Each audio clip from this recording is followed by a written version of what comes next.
조로남불, 조국을 논한다. 대한민국은 조국 이전과 조국 이후로 나뉩니다. 박근혜 대통령 탄핵을 기점으로 대한민국의 상식과 가치가 무너졌건만 급기야 조국 사태를 기점으로 온 나라가 미쳐버렸습니다. 가짜, 허위, 사기. 조국과 그 일가족이 세상을 살아온 방식입니다. 기생충이라는 영화가 있습니다. 문재인이 코로나 와중에 감독과 배우들을 불러 목살까지 넣어 만든 고급 짜파구리를 먹으며 파한대소를 주고받았던 바로 그 영화 기생충. 어쨌거나 그 영화 속에 나오는 아빠와 엄마, 누나와 동생, 그 일가족의 인생은 모두 가짜였습니다. 어떤가요? 새삼 느끼는 바이지만 현실은 영화보다 더 드라마틱합니다. 조국 일가는 사문서를 위조하고 이렇게 위조한 사문서와 허위 작성한 공문서로 자식을 명문대학에 입학시켰습니다. 재판부 판결문에 등장하는 위조된 증명서와 대학의 이름만 무려 5곳입니다. 서울대, 단국대, 공주대, 동양대, 한국과학기술원 키스트. 그 와중에 교육부 보조금을 빼돌리는 사기도 저질렀지요. 사모펀드를 굴리면서 미공개 정보로 시세 차익을 올려 자본시장법과 금융실명법을 위반한 데다 범죄 수익을 은닉하는 죄를 저지르고는 그 범죄를 은닉하기 위해 증거를 인멸하고 증거를 은닉하는 죄까지 자행했습니다.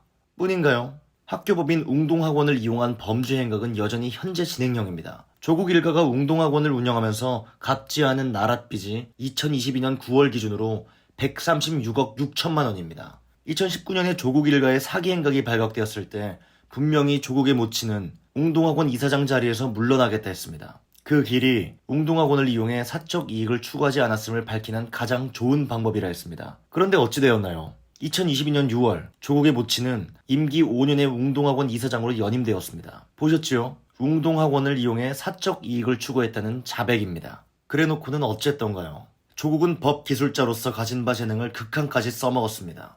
검찰 수사에서는 진술 거부권을 내세웠고 법정에서는 증언 거부권을 방패 삼았습니다.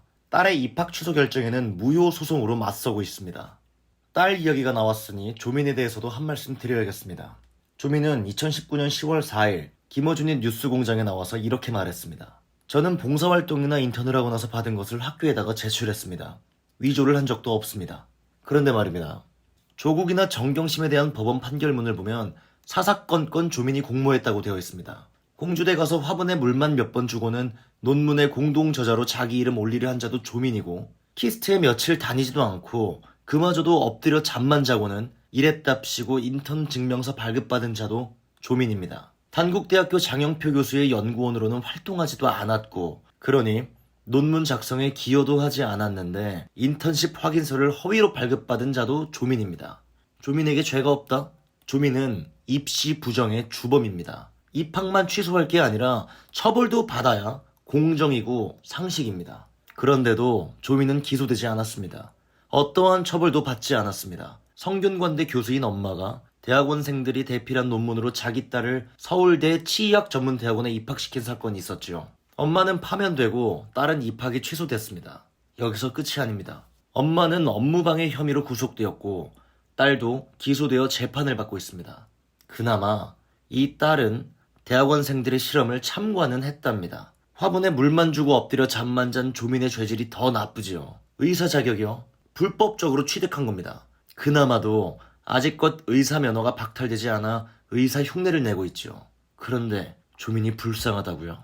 하물며 조민이 희생자라고요? 아니죠. 조민이 입시 부정 때문에 부산대 의전원에 입학하지 못했던 그 응시자, 그래서 의사로서의 꿈을 꺾어야 했던 그 학생, 그 사람이야말로 희생자죠. 법원 판결문에도 이렇게 나와 있습니다. 만약 피고인의 범행이 없었더라면 합격할 수도 있었던 다른 지원자는 탈락하게 되어 그 사람에게 막대한 피해를 가하였으며 입시제도 자체의 공정성에 대한 우리 사회의 믿음 내지 기대가 심각하게 훼손되는 결과에까지 이르렀다. 조민은 자신의 입시 비리로 다른 사람의 기회를 뺏은 범죄자입니다. 그런데도 조민이 불쌍하다고요?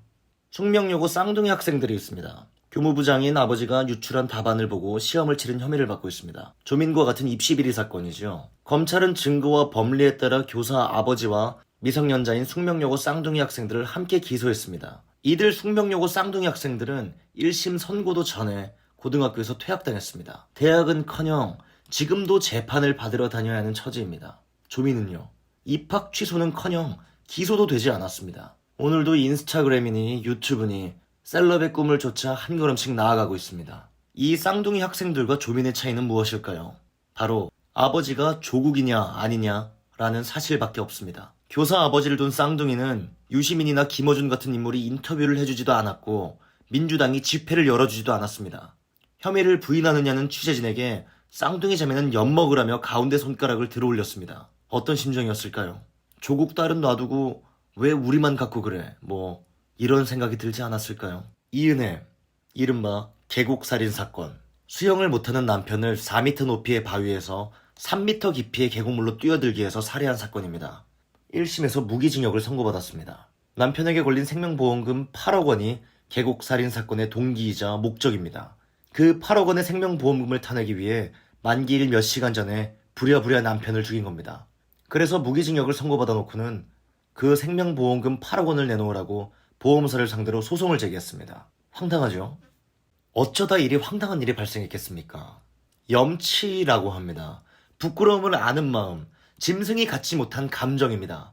사람을 사람답게 하는 힘이 부끄러움입니다. 그러니 부끄러워야만 사람입니다. 문재인 일당이 집권한 5년 기억하시죠?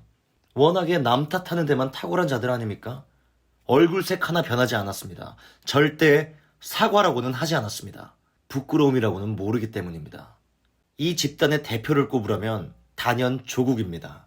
세상 모든 일에 입을 놀리며 남욕하는데 이골이 난 조국. 하늘이 알고 땅이 아는 일이건을 모른다고 잡아댑니다. 불법은 아니다. 관여하지 않았다. 라는 조국이라는 아빠가 있고 피눈물, 쥐새끼를 들먹이는 정경심이라는 엄마가 있으며 조서를 읽어보니 참 나쁜 놈으로 산 것으로 되어 있다. 라는 조원이라는 아들에다 고졸이 돼도 상관없다. 시험은 다시 치면 되고 30의 의사가 못 되면 40에 되면 된다. 라는 조민이라는 딸에 이르기까지 조국 일가는 하나같이 억울함과 모멸감을 주장합니다. 조국 자기가 했고 정경심 자기 부인이 했고 조민 자기 딸이 했고 조원 자기 아들이 했던 일이건을 그런 짓 하지 않았다고 합니다. 그런 조국 일가를 두고 박정숙이라는 웅동학원 이사장이자 조국의 모친은 이렇게 기도한답니다.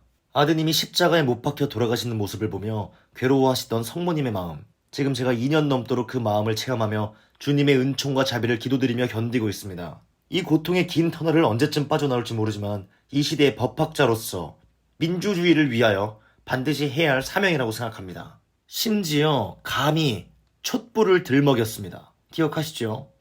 2019년 서초동의 이른바 100만 촛불. 그 100만 촛불은 조국은 무죄이며 그런 조국을 수호하는 게 검찰 개혁이라 했습니다. 사실 촛불로 세상의 어둠을 몰아낼 수 없습니다. 고작해야 촛불을 든 손 주변의 어둠만 그마저도 어스레하게 밝힐 뿐입니다. 그나마 손에 들고 있는 건 촛불이 아니라 꼬마정구지요. 그런데도 굳이 촛불이라고 합니다. 왜 이리도 촛불을 귀하게 여기는 걸까요? 자기 몸을 태워 세상을 밝히는 희생과 헌신의 정신이 촛불의 상징이기 때문입니다. 그러니 자기 이익을 앞세우는 자는 촛불을 입에 올릴 자격이 없습니다. 이게 탐욕이 아니고 무엇입니까? 오죽하면 재판부까지 나섰을까요? 정경심은 징역형이 확정되었고 조국은 징역형을 선고받았습니다. 중대한 위법행위다. 대학 교수라는 사회적 지위를 이용하여 같은 범행을 반복하였다.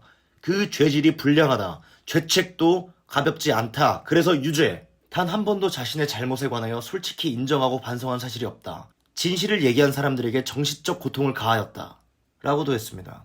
계곡살인 사건의 이은혜와 조국 일가가 뭐가 다르죠? 그러니 참으로 나라가 걱정됩니다. 여태껏 정의니 공정이니 떠들어댔지만 알고 보니 국민들을 개돼지 취급한 좌파들 행태가 눈꼴 사나워서 대한민국의 내일이 걱정되는 것이 아닙니다. 대한민국 사회에서 더는 진실이 의미가 없어졌기 때문입니다. 대한민국 사회가 대한민국 국민이 공유하는 상식과 가치 체계에는 좌도, 우도, 세대 차이도 있을 수 없습니다. 우리 사회에는 이념이나 진영에 따라 서로 다른 견해를 가질 수 있는 일들이 많습니다. 그래야만 건강한 사회입니다. 하지만 최소한 양심의 공감대는 있어야 하죠. 조국 일가가 저지른 범죄 행위는 서로 다른 견해를 가질 일이 아닙니다. 조국 가족이 누린 특권과 특혜와 위선과 허위와 사기는 정의와 공정에 어긋난다는 게 상식입니다. 그런데 대한민국 사회가 공유하던 상식과 가치 체계가 무너지고 있습니다. 무엇이 옳은지 그른지, 무엇을 해야 하고 또한 해서는 안 되는지, 자라나는 아이들에게는 어찌 살라고 어찌 가르쳐야 할지 알 수가 없게 되었습니다. 덧붙이는 말씀 하나, 정경심.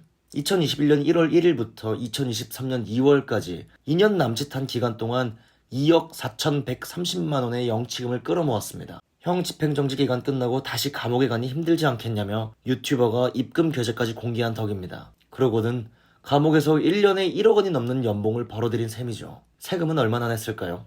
한 푼도 내지 않았습니다. 정경심이 끌어모은 영치금은 다른 사람으로부터 무상으로 재산을 이전받은 것인 만큼 원칙적으로 증여세를 매겨야 합니다. 그러나 여태껏 영치금의 증여세를 과세한 사례는 없습니다. 그런데도 조국은 돈 타령입니다. 진짜로 이 조국 일가를 어찌하면 좋습니까?